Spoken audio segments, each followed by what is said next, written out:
Selamat datang kembali. Di sesi ini kita akan membahas mengenai directional derivatives atau turunan berarah. Oke, jadi ini sudah ada di PPT yang ke-7. Jadi langsung saja, apa itu turunan berarah? Oke, jadi kemarin kita sudah mempelajari mengenai gradient vektor. Apa itu? Yaitu ketika kita punya suatu fungsi, kemudian kita ingin cari partial derivatifnya. Kemudian bisa kita bentuk vektornya, di mana vektornya itu adalah vektor dengan komponen sekumpulan partial derivatif. Oke. Oke. Nah, salah satu aplikasi dari gradient vektor ini, kalau kita lihat kemarin, dia bisa untuk mencari tangent plane atau persamaan bidang singgung. Oke. Dengan melihat hubungan dari gradient vektor dengan level surface, maka kita bisa mencari persamaan bidang singgung. Nah, sekarang salah satu aplikasi yang lain dari gradient vector ini adalah untuk mencari directional derivatives atau turunan berarah. Misalkan kita punya suatu fungsi multivariabel yaitu w sama dengan fx, y atau fungsi dari x dan y, maka kita bisa mencari turunan parsialnya, yaitu partial w partial x atau turunan partial w terhadap x dan partial w partial y, di mana partial w partial x itu menandakan seberapa perubahan w tersebut ke arah sumbu x, ya. Dan kemudian partial w partial y adalah atau menandakan seberapa besar perubahan w tersebut ke arah sumbu y. Nah, sekarang masalahnya adalah bagaimana jika kita ingin mencari perubahan w tersebut namun bukan ke arah x, bukan ke arah y, namun kombinasi antara keduanya. Alias kita bisa bilang perubahan w ini ke sembarang arah. Oke. Oke, jadi sembarang arahnya itu ini merupakan kombinasi dari sumbu atau arah ke sumbu x dan arah ke sumbu y. Maka kita kenal yang namanya dengan directional derivative atau turunan berarah. Oke, mungkin kita review sebentar. Apabila kita memiliki suatu fungsi w sama dengan fx, y, kemudian kita gambarkan grafiknya atau surface-nya di ruang 3 dimensi, maka akan kita dapatkan surface seperti di gambar. Katakanlah, saya nggak tahu fungsinya seperti apa, namun katakanlah gambarnya adalah seperti yang tertera di layar. Oke. Jadi kita lihat secara geometri. Apabila kita ingin mencari turunan parsial w terhadap x, atau mungkin turunan parsial w terhadap y dulu saja. Oke. Turunan parsial w terhadap y, maka secara geometri ini bisa diterjemahkan dengan kita slice atau kita memotong grafik fungsi ini dengan suatu bidang di mana kita set x sama dengan konstan. Oke. Nah, misalkan kita set x-nya ini konstan di nilai 0, maka kita akan slice surface ini dengan suatu bidang, di mana bidang itu adalah bidang YZ, oke, atau bidang YW di sini. Oke, jadi kita akan slice ini dengan bidang YW atau YZ. Oke, maka kita akan dapatkan suatu kurva, ya. Jadi kita potong surface ini dengan bidang YZ, kita akan dapatkan kurva. Kurva apa itu? Yaitu adalah kurva yang saya tandai dengan warna merah ini. Oke. Kita akan dapatkan kurva ini. Dan perubahan dari kurva ini adalah partial W terhadap Y, ya, atau perubahan W ke arah sumbu Y. Oke. Nah, sekarang kalau kita ingin hitung partial W terhadap X, partial W partial X, atau turunan partial W terhadap X, maka ini sama secara geometrik kita terjemahkan dengan kita slice surface ini dengan suatu bidang di mana kita set nilai y-nya sama dengan konstan. Atau apabila kita set y-nya sama dengan 0, maka akan kita slice bidang xz di sini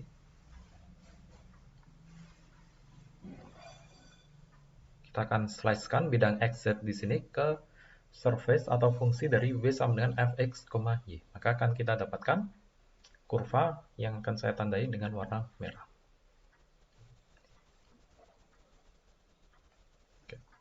Nah, perubahan dari kurva ini adalah turunan partial W terhadap X. Atau ketika kita set Y sama dengan 0. Atau perubahan W ke arah sumbu X. Ketika kita set Y-nya sama dengan 0. Nah, sekarang kita ingin mencari atau problem yang ingin kita bahas adalah partial derivative. Directional derivative atau turunan berarah.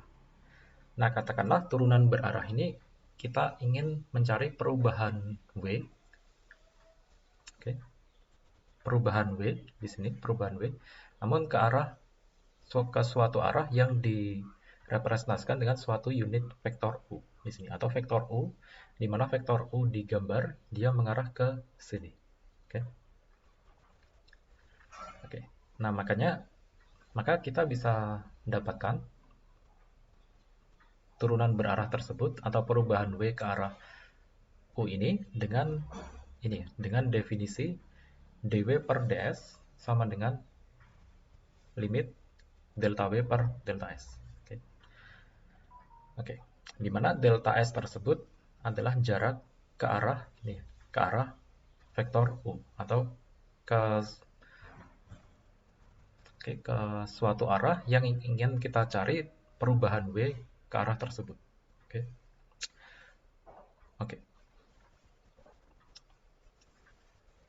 Nah, dari definisi ini maka kita bisa hitung seberapa perubahan besar W tersebut ke arah U dengan cara vector operation atau dengan cara dot product di sini, yaitu dot product antara gradient vektor dengan vektor unit dari U itu sendiri. Nah, di sini kalau kita cermati gradient vektor ini kita evaluasi di titik P0. Nah, maka dari itu kita tuliskan dW per ds ini dengan notasi P0,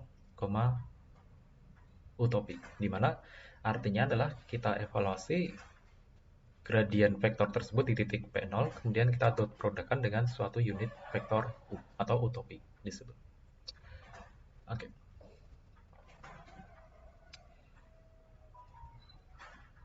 Nah, dari operasi vektor ini, dari operasi dot product ini, maka kita tahu bahwa ini adalah salah satu kesaktian dari dot product yang ketiga. Artinya apa? Artinya ini adalah komponen dari vektor gradient ke arah vektor U, atau ke arah vektor unit U.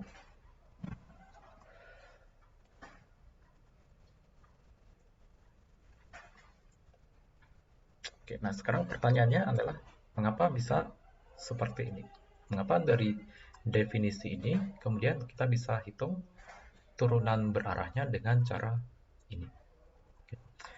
Mungkin kalau ada teman-teman yang bingung ini aplikasinya seperti apa, nanti akan kita bahas di example. Tapi sekarang kita akan tunjukkan mengapa kita bisa mendapatkan ekspresi dot product ini untuk menghitung turunan berarah.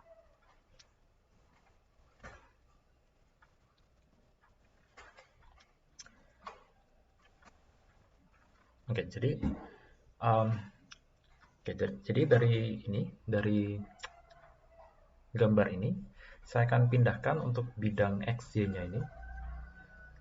Saya akan pindahkan bidang XY-nya ini ke Blackboard. Jadi akan saya gambar ulang, namun hanya untuk bidang XY-nya saja. Jadi mungkin akan saya copy dulu saja.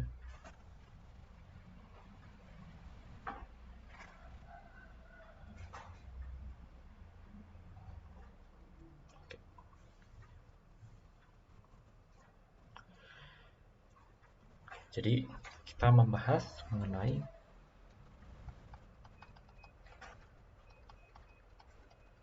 directional derivatives.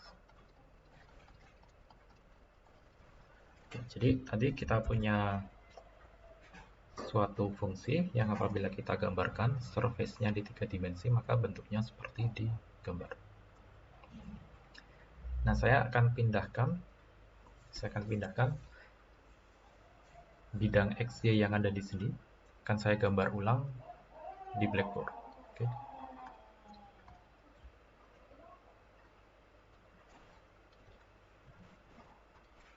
Jadi kita akan punya sumbu Y dan sumbu X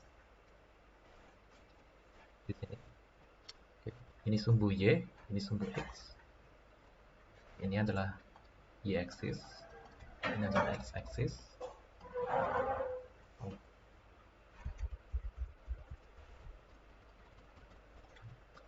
Nah, kemudian kita punya suatu vektor U, yang mana vektor U tersebut katakanlah mengarah ke sini. Ini adalah vektor U. Oke. Nah, vektor U ini bisa kita analisis, dia akan punya, oke, ini adalah titik P0. Dia akan punya komponen ke arah X dan ke arah Y. Katakanlah komponen ke arah X-nya adalah delta X. Oke. Kemudian komponen ke arah Y adalah delta Y. Oke. Jadi ini adalah titik. Mungkin saya perlu perjelas ya di sini.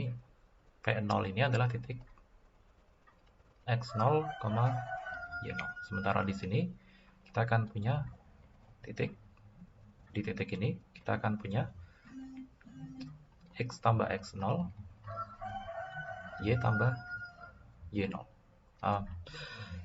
X0 tambah delta Y, delta X, mohon maaf. Jadi ini adalah X0 tambah delta X, kemudian Y0 tambah delta Y. Oke.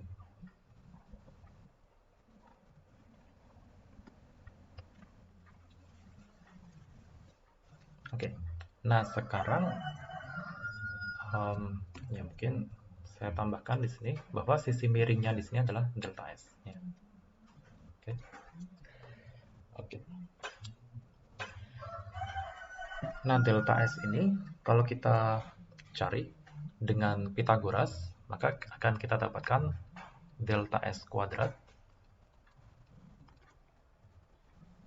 sama dengan delta X kuadrat ditambah delta Y kuadrat.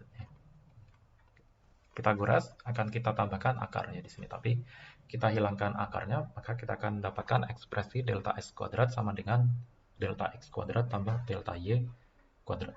Ya. Ini tadi adalah, ini, mohon maaf, yang di sini tadi, ini adalah vektor U. Oke, ini adalah vektor U. Oke. Nah, sekarang dengan vektor U kita definisikan adalah vektor dengan komponen delta X, delta Y. Maka kita bisa dapatkan ini, kita bisa dapatkan ekspresi dari vektor unit U ya. Jadi unit vektor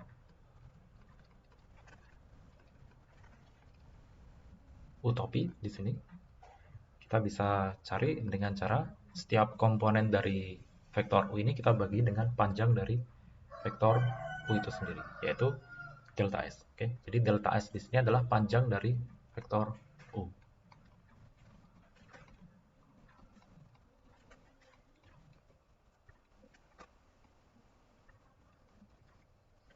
Oke. Jadi akan kita dapatkan ekspresi dari utopi di sini adalah delta X per delta S, delta Y per delta S. Oke.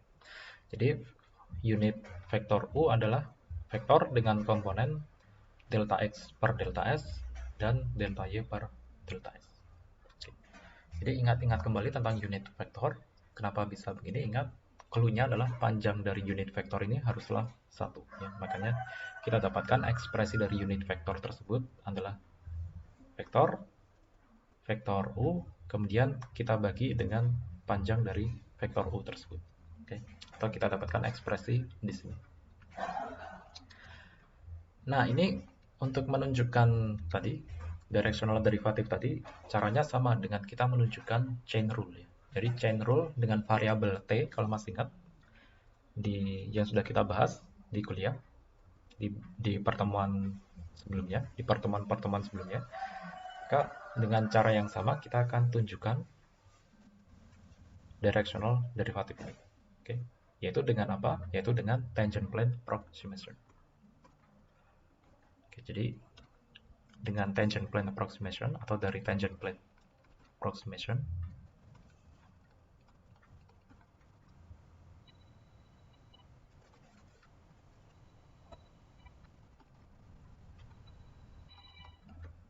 jadi dari tangent plane approximation ini kita dapatkan ekspresi delta W.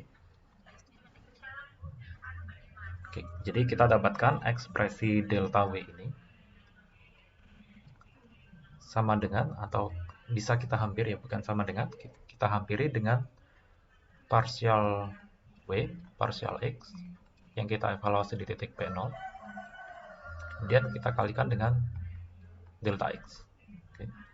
Ditambah partial W, partial Y yang kita evaluasi di titik P0, kemudian kita kalikan dengan delta Y.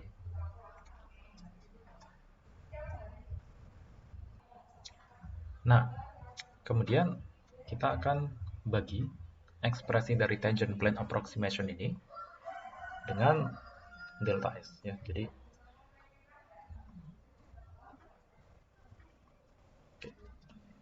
kemudian ini akan kita bagi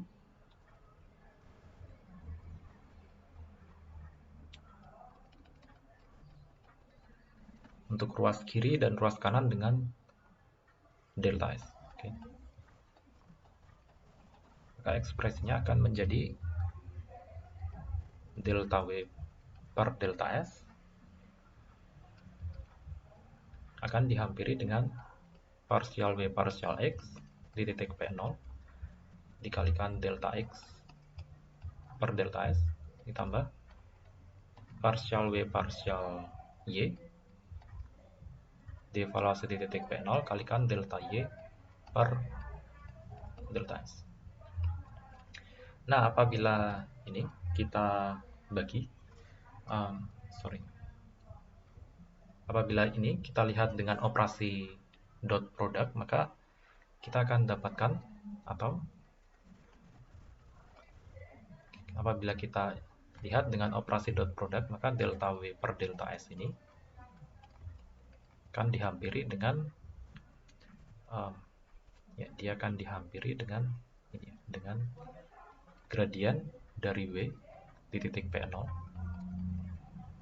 dot product dengan vektor dengan komponen delta X per delta S, delta Y per delta S. Oke. Ingat di sini ya,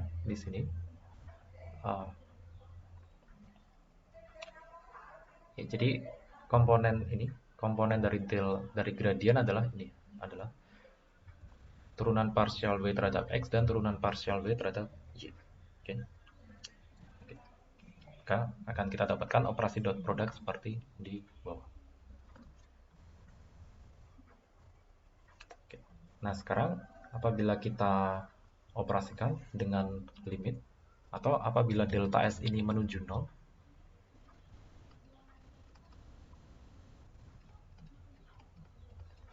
maka kita akan dapatkan ekspresi ini.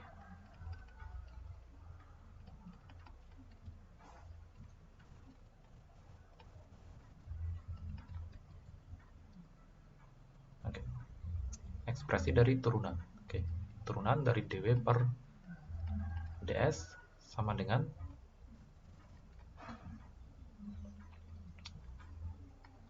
gradien dari W yang kita evaluasi di titik P0 dot product dengan vektor U. Oke. Atau dot product dengan dx per ds dy per ds. Oke, ingat di sini kenapa berubah menjadi turunan? Kita bisa ingat-ingat lagi bahwa definisi turunan adalah ketika delta W per delta S-nya menuju 0 ya. Dan kita bisa dekati dengan konsep limit. Oke. Nah, ini akan sama dengan turunan parsial dari gradient dari W yang kita evaluasi di titik P0 dot product dengan unit vektor U. Oke. Nah, kenapa muncul unit vektor U? Karena ingat ya, di sini ini adalah unit vektor U ya di sini.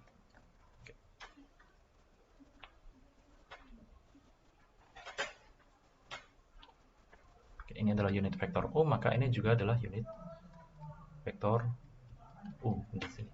Oke. Oke.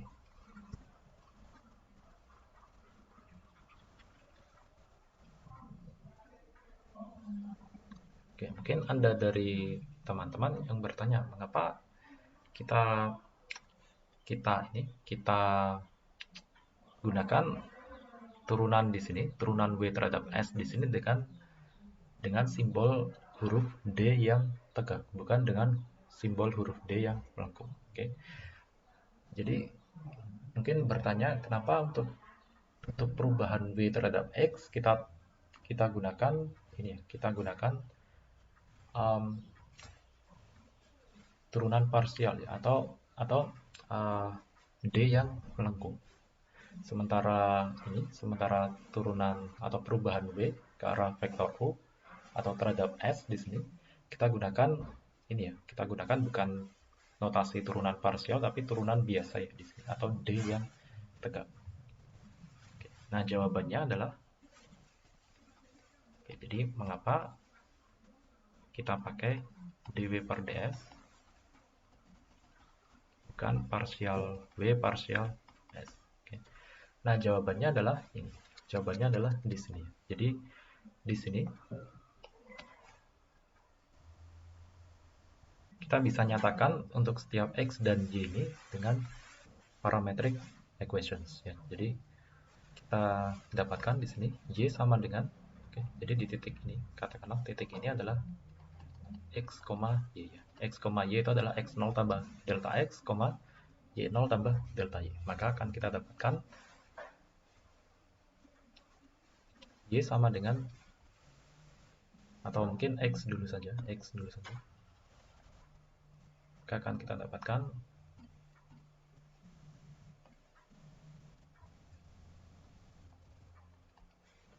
X sama dengan X0 tambah delta X. Oke. Nah, tapi agar muncul ekspresi dari S, maka bisa kita tuliskan di sini delta X kalikan delta S per delta S, di mana dia tidak akan mengubah ekspresi dari X0 tambah delta X ya, karena akan kita kalikan delta X ini dengan 1, di mana 1 itu adalah delta S per delta S. Oke, kita akan manipulasi sedikit, maka ini akan kita dapatkan ekspresi X0 ditambah delta X per delta S. Oke.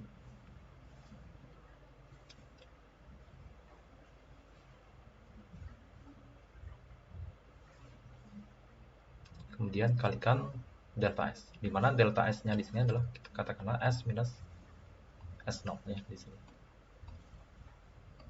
Jadi di sini katakanlah di titik ini dia juga adalah titik S0. Oke.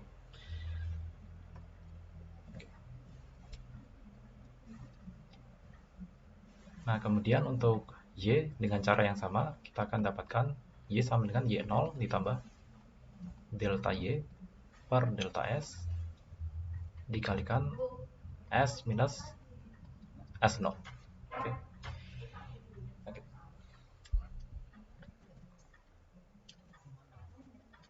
Jadi kita dapatkan ini adalah persamaan parametrik ya. Jadi parametric equations di sini.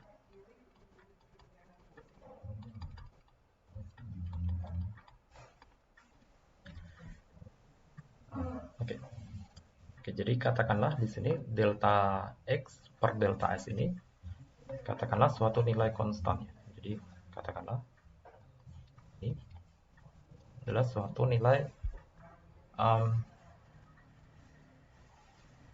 ya, katakanlah dia adalah suatu nilai konstan. Kemudian ini katakanlah juga suatu nilai konstan. Jadi apabila kita turunkan dx per ds dengan dy per ds, maka akan kita dapatkan ekspresi yang ada di sini. Oke. Oke. Dan itu adalah vektor u. Oke. Nah, tapi kembali lagi ke pertanyaan kita tadi, mengapa kita pakai ini ekspresi turunan biasa? Karena untuk setiap x dan y ini adalah fungsi dari s ya.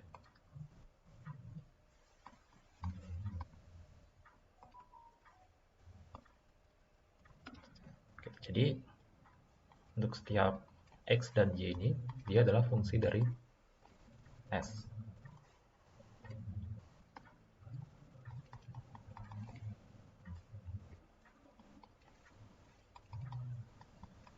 Oke.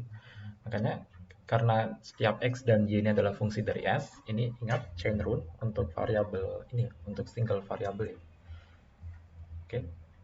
Kalau di chain rule yang sudah kita bahas, kita akan ganti s di sini dengan t. Tapi di sini kita pakai s, kenapa? Untuk merepresentasikan jarak ke arah ini ya, ke arah vektor sembarang. Ke arah sembarang atau ke arah vektor u di sini. Oke. Oke, jadi karena x dan y ini adalah fungsi single variabel, maka w yang tadinya fungsi x, y, maka akan berubah menjadi fungsi single variabel, yaitu fungsi dari s. Dan apabila kita cari turunannya, maka dia akan menjadi turunan biasa ya, dw per ds. Oke. Bukan partial w partial s ya, karena w ini adalah fungsi single variabel dari s ya. Oke. Jadi di sini karena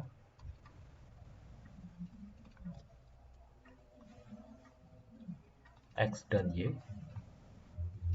adalah parametric equations ya.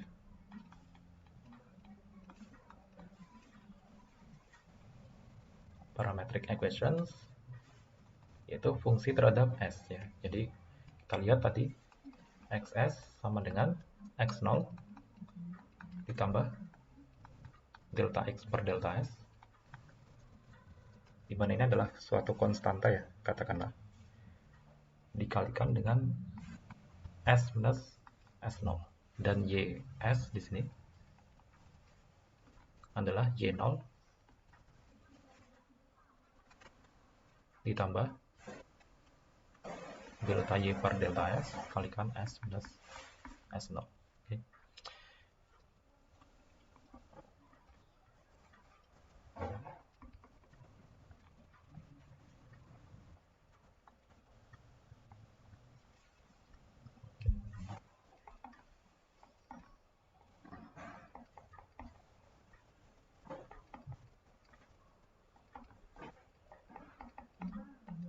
Jadi karena si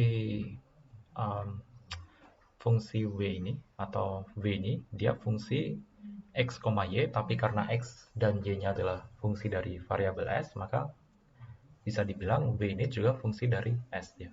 Oke. Maka kita dapatkan ekspresi turunan yang biasa. Karena dia hanyalah fungsi single variabel ya ternyata. Oke.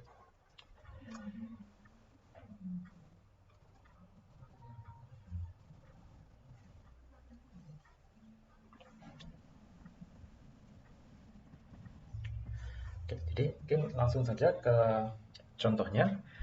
Apabila kita punya ini, katakanlah suatu fungsi w sama dengan x pangkat 3 ditambah 3y kuadrat, maka kita diminta untuk mencari turunan berarah atau turunan dari w di titik P0 sama dengan 1,2 ke arah suatu vektor yang didefinisikan mempunyai komponen 3,4.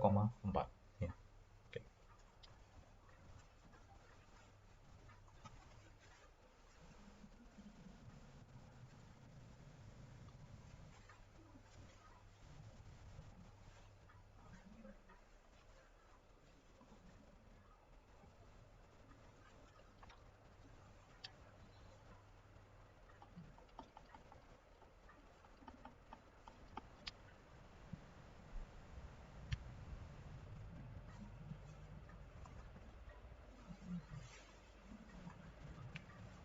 Oke, jadi kita punya ini W sebagai fungsi dari X, Y, yaitu X pangkat 3 ditambah 3Y kuadrat. Oke. Oke. Nah, maka untuk mencari ini, untuk mencari turunan berarah, kita akan gunakan formula yang tadi, yaitu dW per ds yang kita evaluasi di titik P0 ke arah vektor U di sini, atau U topi ya, vektor unit U, maka dia bisa dihitung dengan cara gradien dari vektor W di titik P0 dot product dengan unit vektor U. Oke.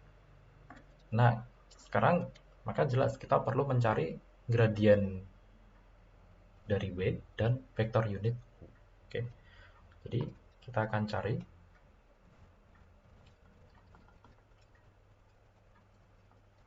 gradien dari W. Oke. Yang dievaluasi di titik P0 bernilai berapa? Oke, jadi mungkin gradien W dulu saja. Gradien W adalah ini ya, turunan parsial fx, turunan parsial fy, berarti sama dengan 3x kuadrat ditambah 9 atau 6 ya, 6 ya berarti ya, 6 dikalikan y. Oke. Nah, maka apabila kita cari gradien W ini di titik P0, alias kita akan evaluasi di titik P0 adalah 1,2, ingat 1,2,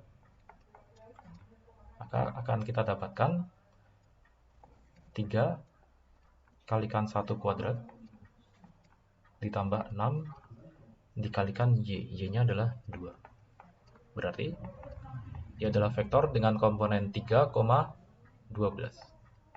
Oke. Oke. Nah, sekarang kita akan mencari unit vektor ya.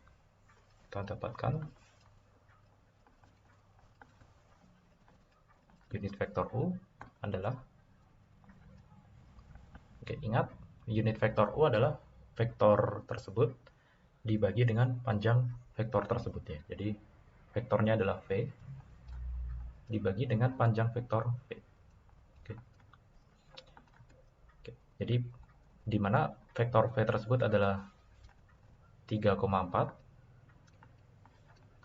kemudian kita bagi dengan panjang dari vektor V, yaitu akar dari 3 kuadrat ditambah 4 kuadrat.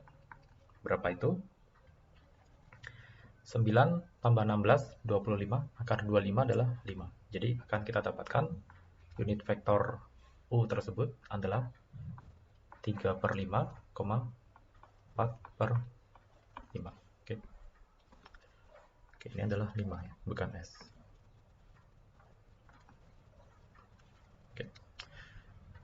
Jadi dari sini, jadi dW per ds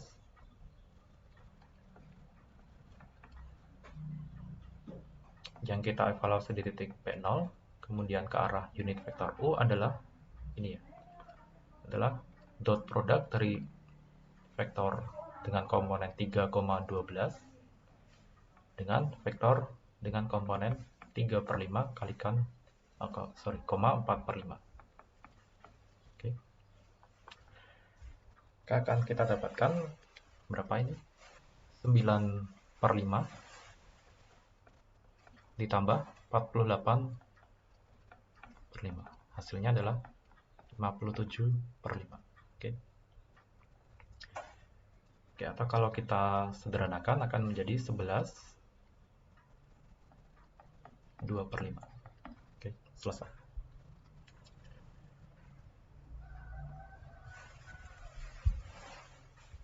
Nah, sekarang kita akan lihat untuk example yang kedua, yaitu example secara geometri. Jadi, di sini kita diberikan sekumpulan level curve, ya. Level curve, yaitu untuk suatu fungsi W, saya nggak tahu fungsinya seperti apa, tapi kalau dilihat secara geometri, fungsi tersebut bisa digambarkan dengan level curve seperti ini. Oke, jadi ketika ketinggian W sama dengan 25, dia akan punya level curve ini ya, yang di paling kiri, kurva yang di paling kiri. Kemudian untuk ketinggian W sama dengan 15 adalah level curve ini, dan seterusnya. Nah, sekarang kita diminta untuk mencari perubahan W tersebut ke arah X, oke, ke arah X dan ke arah Y di titik P. Titik P adalah di sini. Oke. Kemudian juga perubahan W ke arah S ya, di mana arah S itu perubahan W ke arah U ya, di sini bukan ke arah S, di mana arah U tersebut mengarah ke sini ya. Oke. Nah, kalau kita diberikan gambar seperti ini, maka kita diminta untuk mengestimasi ya di sini. Kita diminta untuk mengestimasi dari gambar. Kita tidak punya persamaannya, tapi kita punya geometrinya atau kita punya gambarnya. Maka kita lakukan estimasi perubahan W terhadap masing-masing variabel ini. Oke. Oke. Nah, ini akan berguna ketika teman-teman tadi ketemu peta topological ya, yang pernah saya tunjukkan di kelas tentang mungkin teman-teman sedang naik gunung, kemudian ingin mencari jalur ke puncak yang jalurnya itu mempunyai kelandaian selandai mungkin ya, kemiringan yang selandai mungkin. Maka kita bisa cari atau kita bisa estimasi perubahan ketinggiannya itu dengan cara mengukur petanya ya. Mungkin dengan penggaris atau mungkin dengan something else ya, dengan sesuatu yang bisa untuk mengukur. Oke. Oke.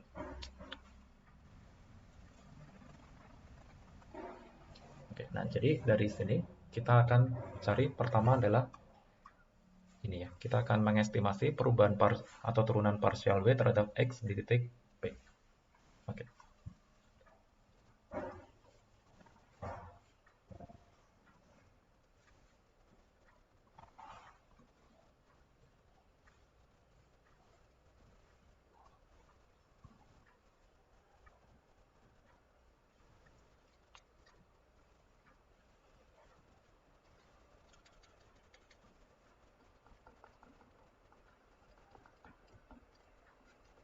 Oke.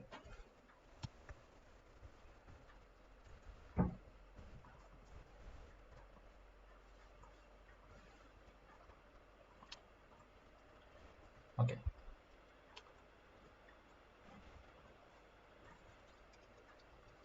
Oke, jadi pertama kita akan mencari atau estimasi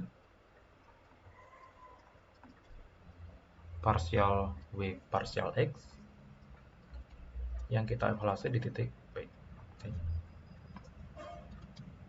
Oke, nah ingat parsial W parsial X ini sebenarnya adalah delta W per delta X ya. Dengan delta X-nya mungkin menuju 0, tapi di sini karena kita estimasi, maka ya apa adanya ya. Jadi delta X ini kita estimasi ya. Jadi bukan sama dengan, tapi dengan hampiran ya. Oke, kalau sama dengan berarti dia artinya adalah limit delta X menuju 0. Tapi kita akan hampiri, makanya namanya adalah estimasi. Oke.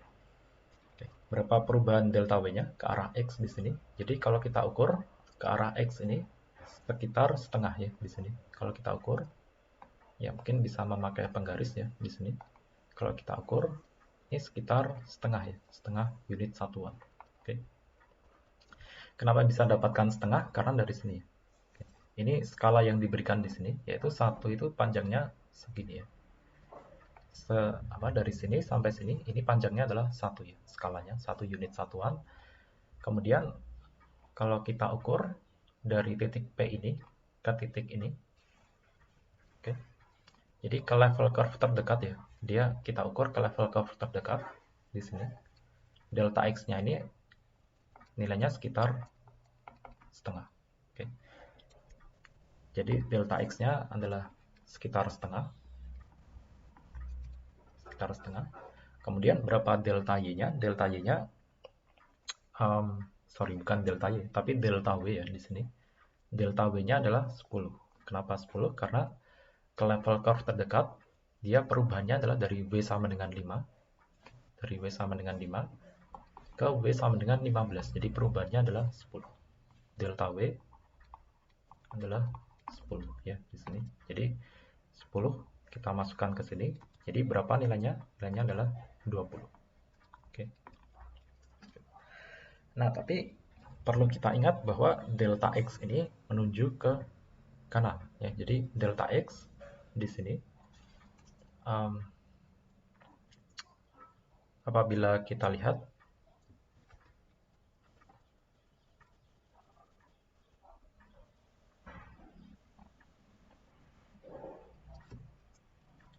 apabila kita lihat di sini, ya mohon maaf, jadi tadi saya bilang delta X-nya ke kanan, ini ke kiri ya. Jadi delta X di sini, ini ke kiri ya. Kalau kita lihat delta X di sini, jadi kalau kita lihat di sini, delta X-nya adalah minus ya. Jadi kita selisihkan titik X yang ada di sini dengan titik X yang ada di P. Oke. Maka hasilnya adalah minus ya. Jadi hasilnya harusnya adalah minus 0,5 di sini. Maka akan kita dapatkan turunan ini, perubahan penurunannya adalah minus 20. Oke.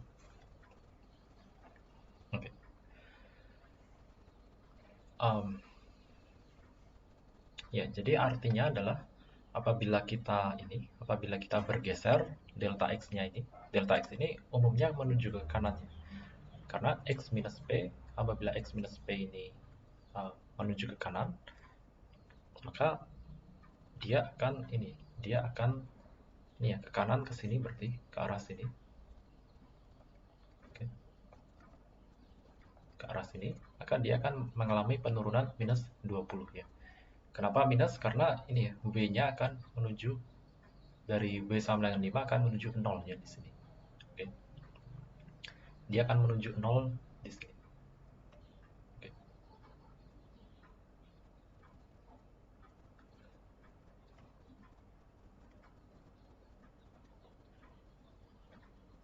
Oke, nah sekarang langkah selanjutnya adalah kita ingin mengestimasi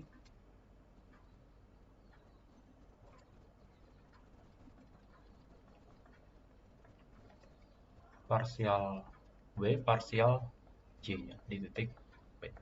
Oke. Maka akan kita dapatkan ini ya, delta W per delta Y akan mendekati nilai perubahannya adalah 10. Oke. Perubahan W ke level curve terdekat adalah 10. Kemudian kita bagi dengan delta Y. Delta Y-nya dari titik P ini ke level curve terdekat adalah di sini. Oke. Maka nilainya adalah berapa? Sama ya, sekitar setengah di sini. Jadi delta Y di sini nilainya sekitar setengah juga. Oke, jadi karena delta Y-nya adalah positif, kita akan selisihkan Y yang ada di titik ini dengan Y yang ada di titik P ini. Selisihnya adalah positif ya. Oke. Maka akan kita dapatkan 10 dibagi setengah. Setengah karena positif.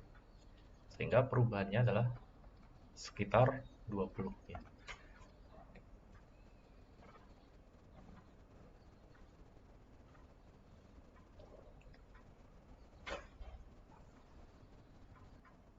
Nah, sekarang akan kita lakukan estimasi yang terakhir. Jadi, estimasi dari turunan berarah ya. Jadi, dari dW per ds yang kita evaluasi di titik P, kemudian ke arah vektor U. Oke. Maka akan kita dapatkan delta W per delta berapa ini? Delta W per delta S ya. Oke. Yang nilainya akan mendekati nilai ini ya, Jadi delta W-nya adalah 10. Jadi ini ke arah U adalah ke sini ya.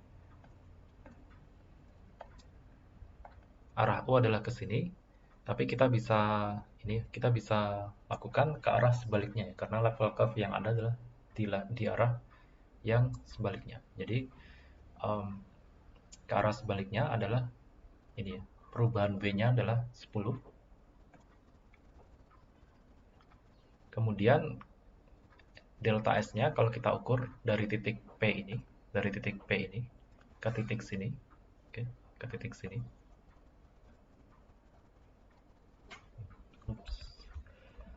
Oke, mohon maaf. Oke, jadi kita ukur dari titik P ini ke titik ini, ke titik ini, dengan arah yang berkebalikan ya dengan vektor U ini, maka akan kita dapatkan jaraknya adalah sekitar berapa kalau kita ukur?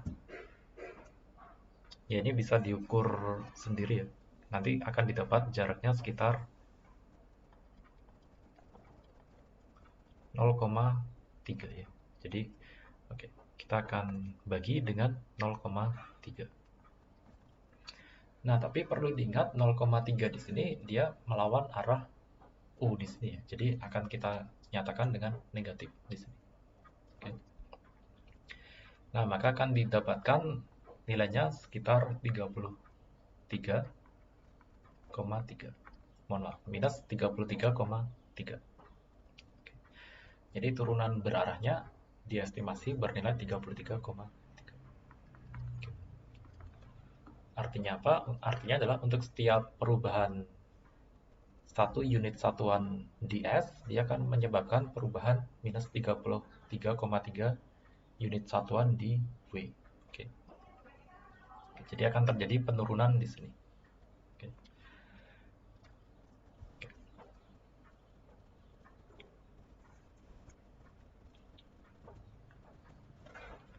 Oke, nah sekarang ini ya, kita akan analisis lebih lanjut tentang directional derivative secara geometri. Jadi katakanlah untuk suatu fungsi v sama dengan fx, y di sini, dia mempunyai counter plot seperti yang ada di gambar. Oke. Maka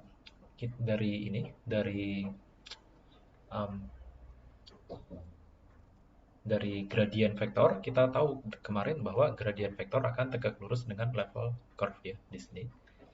Oke. Oke.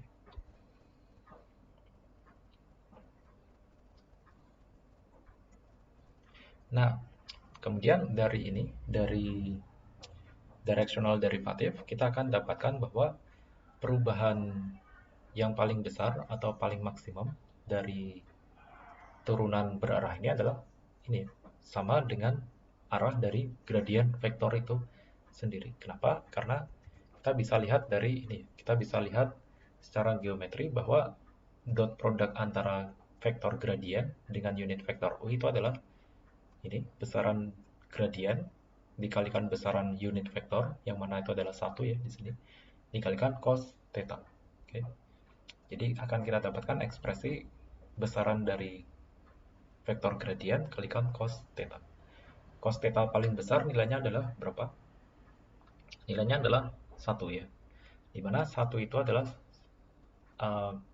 nilai cos theta sama dengan 1 itu dibentuk dari theta sama dengan 0. Oke.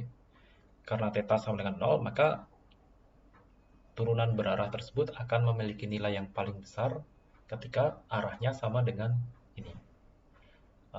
Arahnya sama dengan gradient vektor V. Atau di sini kalau kita lihat,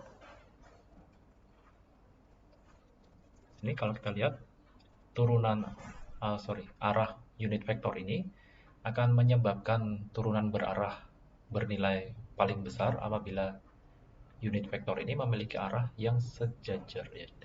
Dia sejajar dan memiliki arah yang sama dengan gradient V di sini. Oke. Nah, kemudian yang menarik adalah dari ekspresi ini kita juga bisa mengetahui beberapa hal yang lainnya, bahwa kita juga akan mendapatkan penurunan yang paling besar apabila U unit vektor U ini memiliki arah yang sama dengan minus gradiennya. Jadi dia akan berlawanan arah ke sini. Oke. Dia akan berlawanan arah ke sini. Oke.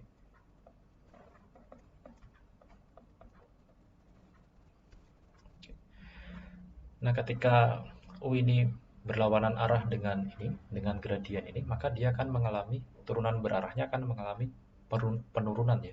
Jadi decrease, nilainya akan decrease, perubahan W-nya akan mengalami decrease atau penurunan. Oke. Yang paling besar. Oke. Oke. Nah, sekarang yang terakhir adalah W ini dia tidak akan mengalami perubahan apabila cos θ-nya sama dengan 0. Jadi kalau cos θ-nya di sini 0, kan kita dapatkan gradien W ini besarannya kalikan 0 sama dengan 0. Jadi turunan berarahnya sama dengan 0 alias dia tidak akan mengalami perubahan sama sekali. W di sini dia tidak akan mengalami perubahan sama sekali. Kemana arahnya? Arahnya adalah θ sama dengan 90 derajat atau dia tangent ya. Dia tangent dengan level curve yang ada di sini. Oke.